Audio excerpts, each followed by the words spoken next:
Vamos abrir as nossas Bíblias no livro de 2 Reis.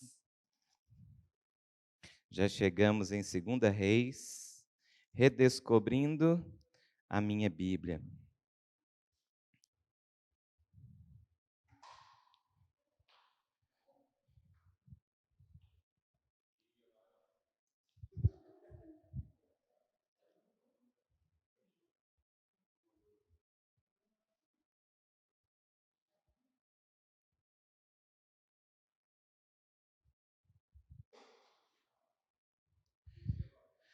Segunda Reis,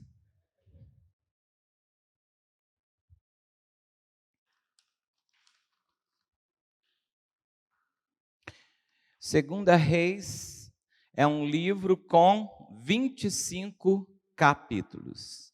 Ele começa no reinado de Acasias e ele termina com a tomada de Jerusalém. Termina triste com a destruição da cidade de Jerusalém. Ele destaca, os profetas também. E Segunda Reis é um livro que vai destacar mais a vida de Eliseu, o sucessor de Elias. Elias é mais destacado em 1 Reis e Eliseu em 2 Reis. Originalmente, o livro foi escrito como um livro só. 1 Reis e 2 Reis, embora separados, originalmente foram escritos como um livro só. Era apenas um livro que registrava toda a história dos reis de Israel depois do reinado de Davi. Essa história, então, começa lá no livro de Samuel, que é o livro anterior. Davi ele foi ungido como rei sobre a tribo de Judá, e ele começou a reinar, e aí surgiu então o reinado de Davi em Israel. No reinado de Davi, havia apenas um reino.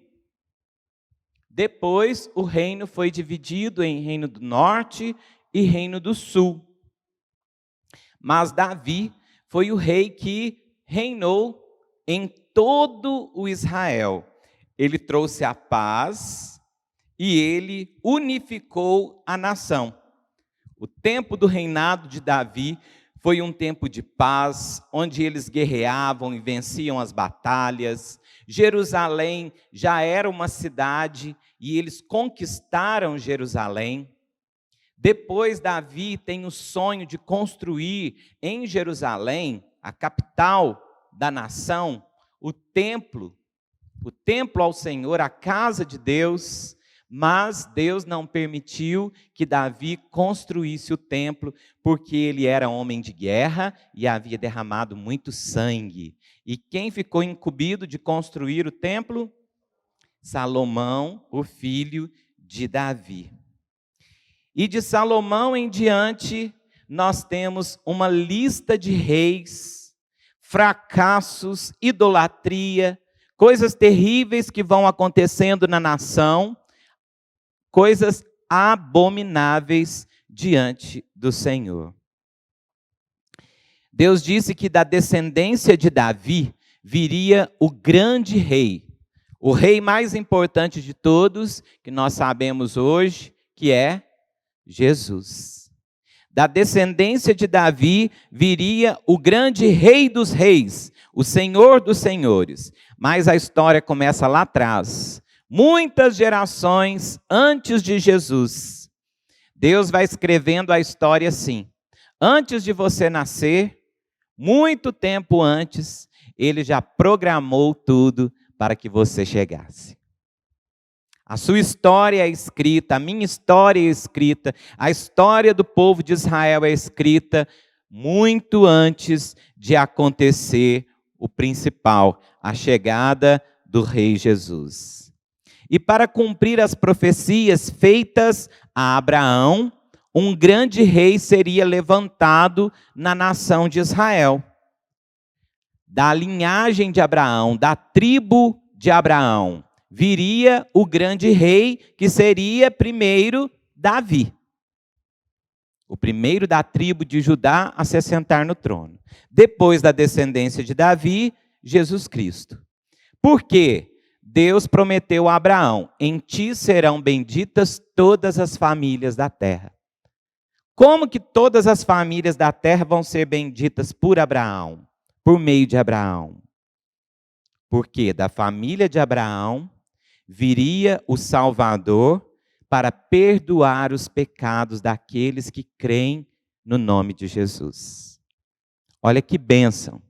Daquela família viria o grande Salvador. Por isso, nele, todas as nações da terra seriam abençoadas. Esse livro destaca a história longa e destaca uma fila de reis que vieram depois de Davi. Vários reis se assentaram no trono até que viesse o grande rei no Novo Testamento. E esses reis, muitas das vezes, foram desobedientes e não levaram a nação a obedecer a Deus. A grande maioria desses reis, da história de Israel, da história de Judá, não foram obedientes a Deus. Nenhum foi obediente a Deus. Zero ponto, né, para eles. A história começa com foco em Jerusalém. O reinado de Salomão foi um reinado de paz, mas a ganância tomou conta do seu coração. Como ele era um homem sábio e próspero, ele se tornou ganancioso e começou a casar com as filhas dos reis que faziam fronteira com o seu reinado. E ele trazia então essas filhas, essas mulheres, para o seu harém, e ele não trazia apenas as mulheres, mas trazia também os ídolos delas. E eles começaram a adorar os ídolos do povo cananeu. E assim Salomão foi se desviando do Senhor. A ganância, o poder, ele se tornou um homem muito importante, influente, construiu o grande templo de Salomão.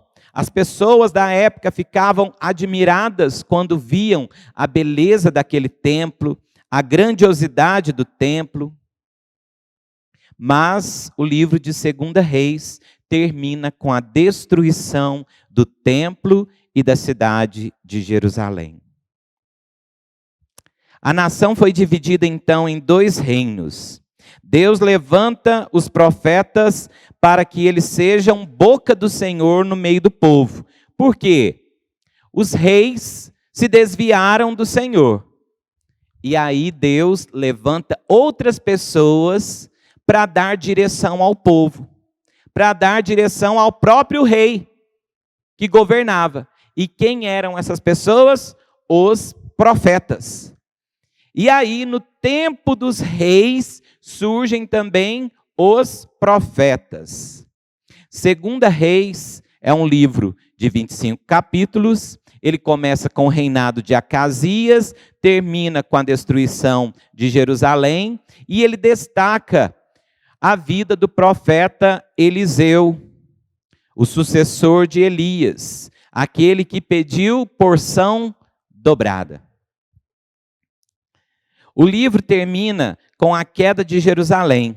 Vemos em 1 Reis a ganância do poder que toma conta de Salomão. Ele se torna poderoso, mas também idólatra. E o que Deus mais abomina é a idolatria. Seguindo o exemplo de Salomão, a idolatria de Salomão, assim vêm todos os reis em seguida. São reis idólatras, que não obedeceram à palavra de Deus, que se esqueceram de Deus, não sabiam daquilo que Deus agradava, eles viam os costumes das religiões dos povos ao redor, os povos cananeus, e traziam esses costumes. Quando eu não sei qual é o costume da minha religião, eu olho para outra religião, né? Olha que coisa interessante, e trago esse costume para a minha. Eles não conheciam o Deus da Bíblia, o Deus de Moisés, o Deus de Abraão, de Isaac, de Jacó. E aí, os outros povos sacrificavam crianças. Vamos sacrificar crianças. Os outros povos eram idólatras. Vamos também ser idólatras. Seguiam o exemplo de um povo pagão. Salomão então vai casando com essas filhas dos outros reinos, e ele se desvia do Senhor, e ele é um grande exemplo do que vai acontecer com os reis em seguida. A adoração a outros deuses toma conta do povo de Israel. Depois de Salomão, então, vem o reino de Roboão. E ele faz a mesma coisa que o seu pai. Ele é idólatra. E ao invés dele cortar os impostos ou diminuir os impostos, que no tempo do reinado de Salomão se tornou imposto muito alto para o povo, quando ele começa a reinar, ele toma conselho com moços, com amigos dele. E ele pergunta: o que eu faço? Eu vou diminuir os impostos? E eles dizem: não, você vai aumentar para você ficar mais rico, mais poderoso. E quando ele faz isso, quando ele aumenta os impostos, o que acontece? A ruptura. Havia uma só nação, um só povo, povo de Israel. Mas quando Roboão, o filho de Salomão, começa a reinar e ele não abaixou os impostos, o reino do norte separa do reino do sul. Assim, o reino do norte se torna o reino de Israel, e o reino do sul, o reino de Judá. E isso aconteceu no reinado de Roboão. As tribos do norte rejeitam o reinado de Roboão e se rebelam sobre a liderança de quem mesmo? Jeroboão. Jeroboão, ele se torna o primeiro rei da tribo do norte, do reino do norte, o reino de Israel. E sob a liderança de Jeroboão, eles fazem a ruptura. Não queremos o reinado do sul sobre nós. Queremos ter um reinado próprio. Temos então o reino do norte e o reino do sul. A capital do reino do sul é Jerusalém. E, eventualmente, a capital do reino do norte é Samaria, a cidade mais importante. Jeroboão, então, liderou essa separação, mas ele também era idólatra. E fazia o que o seu coração queria e não obedecia a Deus. E vem então um novo tempo. Ele pega bezerros de ouro e ele coloca nos 2 templos que ele construiu. Porque no reino do sul tinha o templo, a casa de Deus. E aí, quando Jeroboão começou a reinar no reino do norte, ele levanta 2 templos. Para se sentir mais importante, né? Somos mais poderosos, temos 2 templos. Não temos apenas um, temos 2. Mas ele levanta bezerros de ouro e coloca um bezerro de ouro num templo e um bezerro de ouro no outro templo. E esses bezerros de ouro eram para representar o Deus de Israel. Eles não conheciam o Deus da palavra, o Deus de Abraão, de Isaac e de Jacó. Eles seguiam fazendo a sua religiosidade segundo os costumes dos povos ao redor.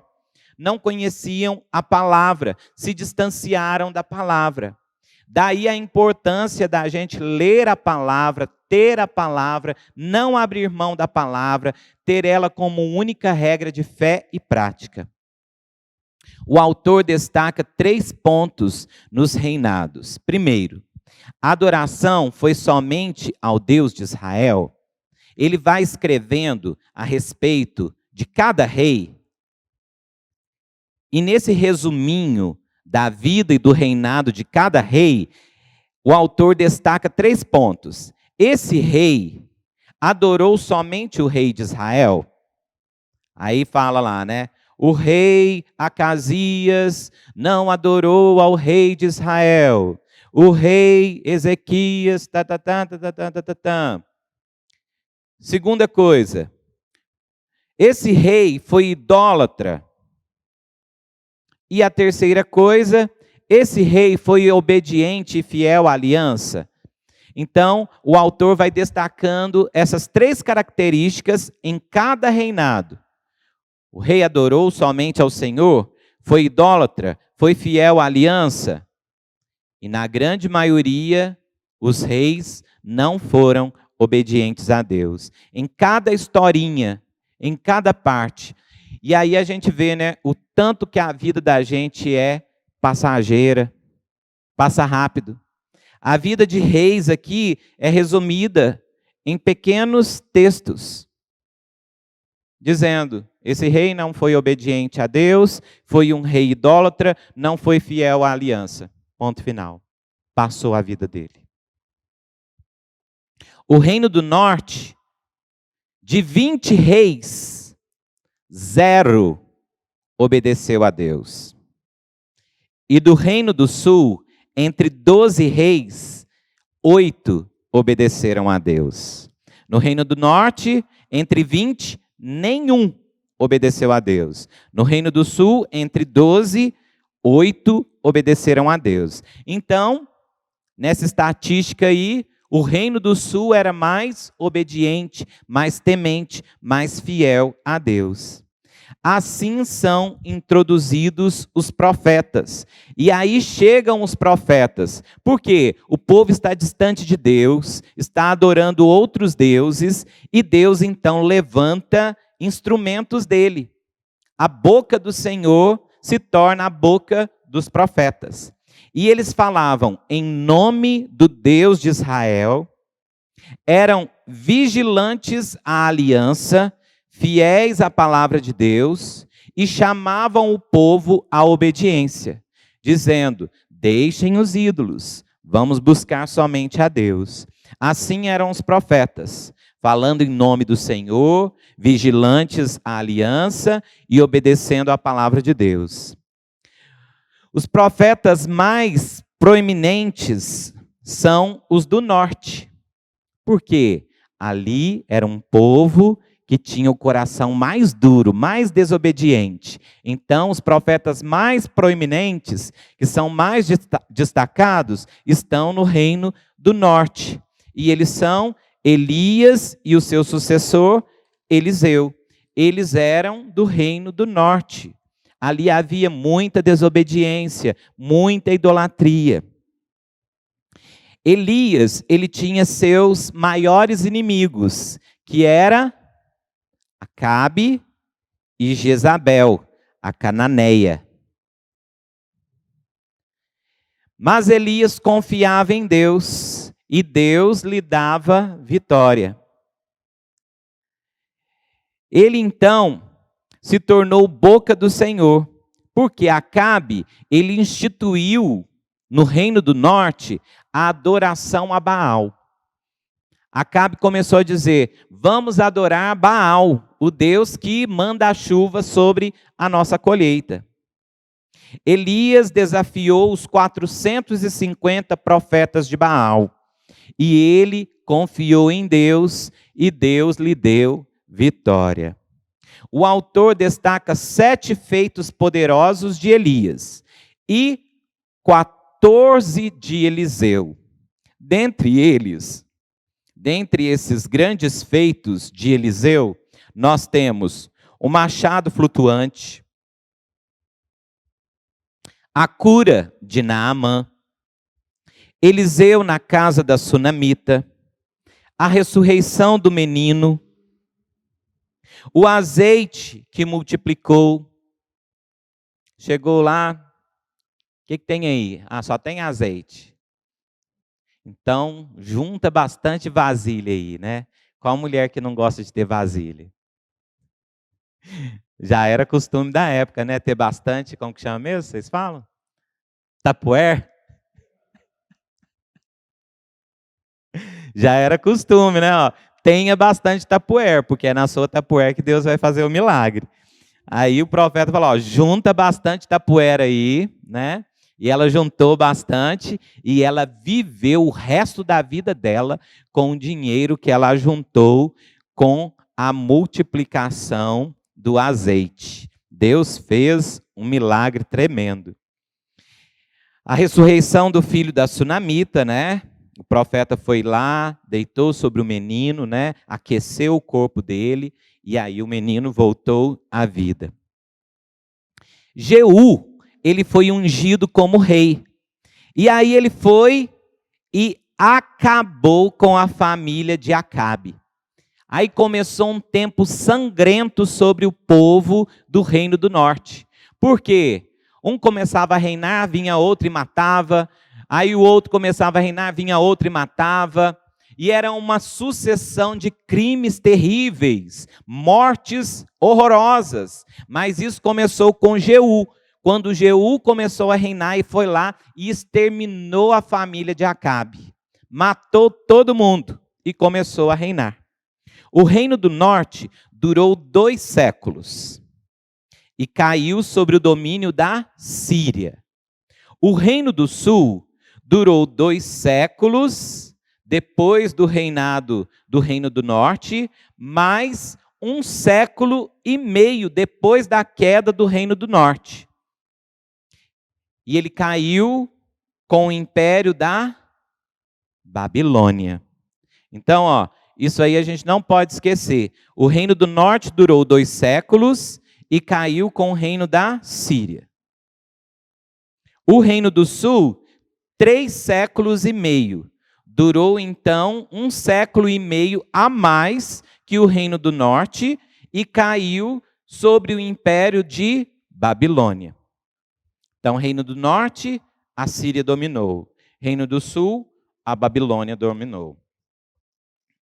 E Deus vai usando os profetas para ser boca do Senhor no meio do povo. Quando a gente pega a nossa Bíblia, o livro de Reis está aqui, ó, praticamente no começo, né? Depois tem o livro de Salmos, Provérbios, aí vem os profetas menores e os profetas maiores. Normalmente nós pensamos que a história dos profetas maiores e menores, que está depois do livro de Salmos e de Provérbios, é uma história que aconteceu depois do reinado, depois do tempo de reis. Mas não. A história dos profetas maiores e menores acontece aqui, no tempo dos reis. Está acontecendo paralelamente. Só que aí os livros estão para frente, mas elas aconteceram durante este reinado, durante este tempo, durante o tempo dos reis. Nós não temos uma história a mais. É uma história que foi escrita durante o tempo dos reis, durante a Babilônia e na volta para Jerusalém, até a chegada de Jesus, depois do tempo de silêncio. Como que é que fala mesmo? Silêncio profético, né? Isso, que foi o tempo que Deus não falou por meio dos seus profetas. O reino do norte teve diferentes dinastias. O que é isso? Uma família reinava, vinha outra família, reinava, não dava sequência. Eram diferentes famílias, diferentes dinastias. Agora, o reino do sul foi a descendência de Davi, com exceção de 6 anos, mais ou menos, 6 anos, por causa da usurpação de Atalia. Um rei que foi lá, usurpou o trono de Davi, reinou por 6 anos e meio, mais ou menos, mas, fora isso, Depois, a família de Davi assume novamente o trono, e aí a gente pode dizer que a família de Davi reinou o tempo todo sobre o reino do sul, até a destruição da Babilônia, né? Até que Babilônia veio e destruiu Jerusalém. Isso. E os profetas já começaram a dizer: o nosso reino vai ser destruído, né? Isso.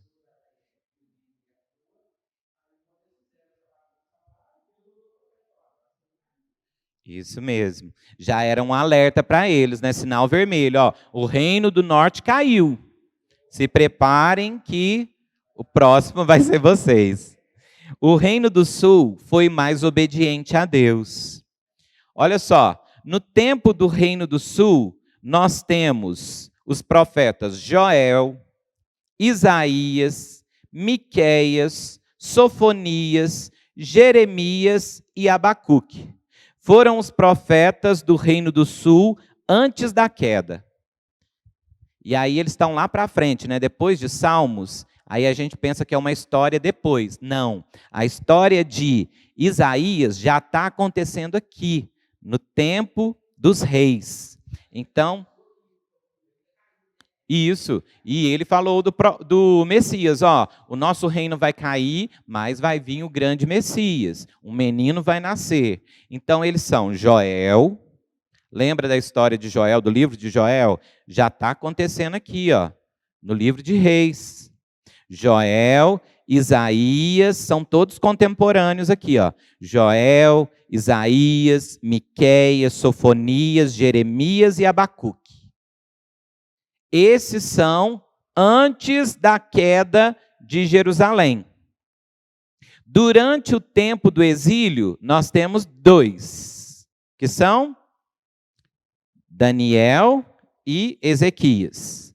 Durante o exílio, então, Daniel e Ezequiel. Daniel e Ezequiel. E após o exílio, nós temos três. Malaquias, Zacarias e Ageu. Ageu. Então, antes da queda, Joel, Isaías, Miqueias, Sofonias, Jeremias e Abacuque. Durante o exílio, Daniel e Ezequiel. Após o exílio, quando eles voltam para casa, Ageu, Zacarias e Malaquias. E Malaquias vai dizer: vai nascer o sol da justiça. Virá um novo tempo. E aí vem o grande Messias, que é Jesus. No capítulo 17, o reino da Síria desce e acaba com o reino do norte. E assim, os israelitas do reino do norte são espalhados por todo o antigo mundo ali, né? Eles são espalhados ali por todos aqueles países. Colocou todo mundo para correr. E aí, isso acontece no capítulo 17. E o livro, então, de 2 Reis, ele termina de uma forma muito triste. O livro termina com o solitário reino do sul, que estava lá frágil, já estava sendo cercado, né? Os inimigos já estavam vindo para dominar. E nós temos então alguns reis durante esse período. Temos Ezequias, ele confiou em Deus. Deus então mudou a sorte de Ezequias. Não deixou que a nação de Judá fosse destruída no seu governo. Deu para ele mais tempo de vida. E aí vem o seu filho Manassés, que foi terrível. E aí a gente pensa, né? É claro que tudo está no propósito de Deus, né? Por que Ezequias não morreu antes, né? Mas aí vem Manassés, o filho de Ezequias, né? Que nasceu durante aqueles anos que Deus deu para ele a mais. E aí vem Manassés. E Manassés coloca estátuas no templo de Jerusalém. Dentro do templo, ele coloca as estátuas de idolatria do povo cananeu e ele começa a fazer sacrifícios de crianças. Esse era Manassés, o filho de Ezequias. Mas depois vem Josias, que ele descobriu o pergaminho, a palavra do Senhor, mas aí já era tarde demais. O reino de Judá já estava sendo cercado. E quando começou... Pode falar. Isso. Eles não conheciam a palavra de Deus. E Josias encontrou o pergaminho lá e começou a ler. Opa! Nós temos uma história.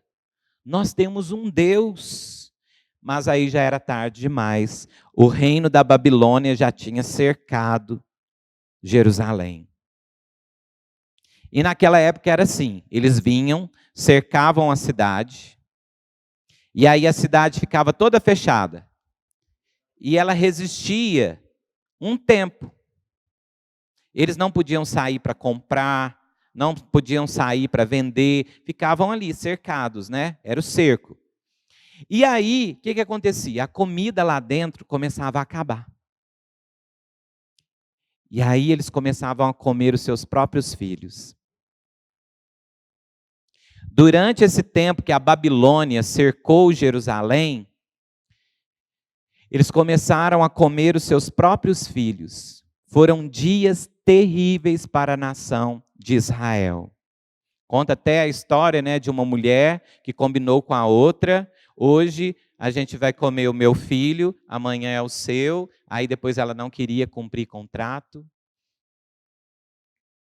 E a Babilônia então cercou Jerusalém até que eles ficaram totalmente fragilizados, não tinham o que comer. Eles começaram a vender as coisas. Por exemplo, se eu tinha alguma coisa para vender, para que alguma família pudesse comer, eu vendia muito caro. E assim eles foram se tornando cada vez mais fracos, os homens de Jerusalém cada vez mais fracos, e a Babilônia vai, invade, e quando ela invade, ela destrói tudo. E foram 3 levas, né? Na primeira vez eles entraram, invadiram, levaram o povo. Depois não sei se é a segunda vez que eles destroem o templo, né? Destruiu tudo, né? E depois eles voltam de novo e levam mais gente como escravo para a Babilônia. E aí, na Babilônia, eles ficam lá, né, por 70 anos no cativeiro. Mas, mesmo o livro terminando, vai lá para o capítulo de número 25, mesmo o livro terminando de uma forma triste, porque Jerusalém está destruída, o templo está destruído, lá no exílio a gente tem uma pontinha de luz no fim do túnel.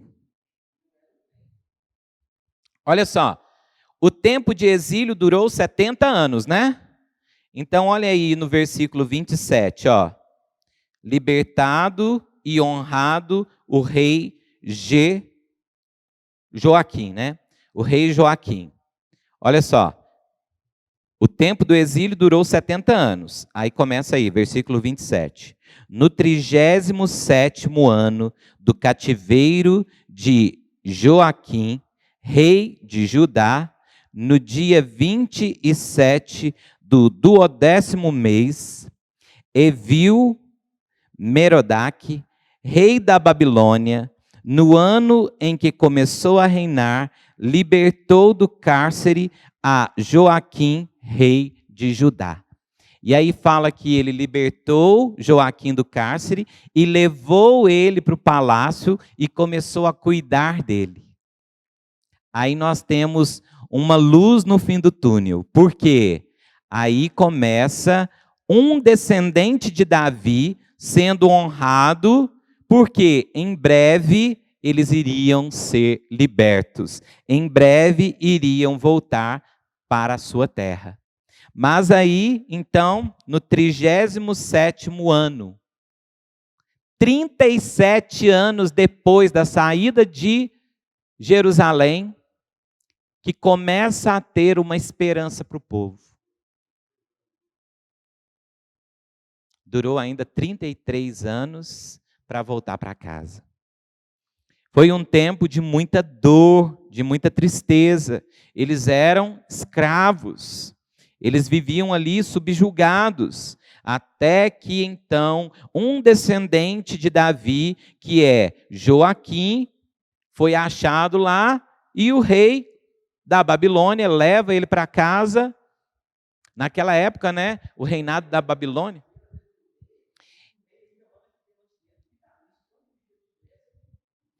Ia sustentar ele, né? Eles começaram a enxergar os exilados de outra forma, né? Porque naquela época, a nação que dominava a outra ia lá e exterminava todo mundo, matava a linhagem real totalmente. Mas como era plano de Deus, da linhagem de Davi, vir o Messias, olha que incrível, gente. Quando um rei dominava outro, eles matavam toda a linhagem, toda a descendência. E a linhagem de Davi, os descendentes de Judá que se assentavam no trono, não morreram. E aí Deus vai lá no exílio e tira um da família de Davi, da descendência de Davi, e já leva para o palácio, trazendo uma esperança para o povo. Olha, em breve nós podemos voltar para casa. Eles sabiam que o tempo do exílio seria 70 anos. O profeta já tinha dito para eles, né? O tempo do exílio vai ser 70 anos. Então, quando isso aqui começa a acontecer, a luz no fim do túnel começa a aparecer. E o que nós aprendemos, então, no livro de 1 Reis e 2 Reis? Nós temos um rei que é Jesus. Os reis dessa terra, eles são passageiros. Uns vão obedecer a Deus, outros não vão obedecer a Deus. Por isso, a nossa confiança não pode estar em homens. Reinos vêm e vão, mas o grande rei permanece no trono. A nossa confiança deve estar no rei que está no trono, no rei que tem o seu trono inabalável. Por isso que o crente, ele tem uma pátria diferente. É legal que nós estamos aqui no Brasil, né? Somos brasileiros, devemos orar pelas nossas autoridades, né? É dever, a Bíblia nos ensina isso. Porém, a partir do momento que você se torna cristão, você já não é mais dessa pátria. Agora que você é cristão, você é de outra pátria. Você pertence à pátria celestial. E quando a sua pátria é a pátria celestial, você tem um rei que é Jesus. Então, pode ser qual rei, qual presidente você tiver aqui, você é apenas embaixador de Cristo aqui. Só representante de Cristo. Eu estou representando o Senhor. Eu vou orar por esse povo, por esse lugar, mas eu estou aqui, ó, de passagem, sou estrangeiro e peregrino, seja quem for, presidente, rei, governador, isso aqui é tudo passageiro. Céus e terra passarão, mas a palavra do Senhor não passará. E o livro de Reis nos mostra isso. Veio rei, outro rei, outro rei, outro rei, até vir o grande rei que é Jesus. E na nossa história também é assim, virá o grande rei, que é Jesus. Por isso a nossa esperança está em Jesus, não está em homens, em reinados transitórios. Amém? Vamos fechar os olhos, vamos orar? Senhor nosso Deus, te louvamos porque Tu és Deus sobre os reinos dessa terra. A história, ela vai passando, os reis vão passando, os reinados vão passando, os governos vão passando. Céus e terra passarão, mas Sua palavra não passará. E nós estamos aqui aguardando o grande rei que virá nas nuvens para nos buscar. Nossa pátria é a pátria celestial. Nós temos o Senhor sobre nós. Jeová Nissi é a nossa bandeira. E por isso nós cremos no Senhor. Nós queremos, ó Deus, confiar em Ti, porque Tu és o nosso Deus, o nosso grande Rei, o Rei do universo, que enviou o Seu Filho Jesus, que hoje é o Rei dos Reis, da linhagem de Davi, da descendência de Davi, a raiz de Davi, e Ele vai ter um escrito na sua coxa: Rei dos Reis e Senhor dos Senhores.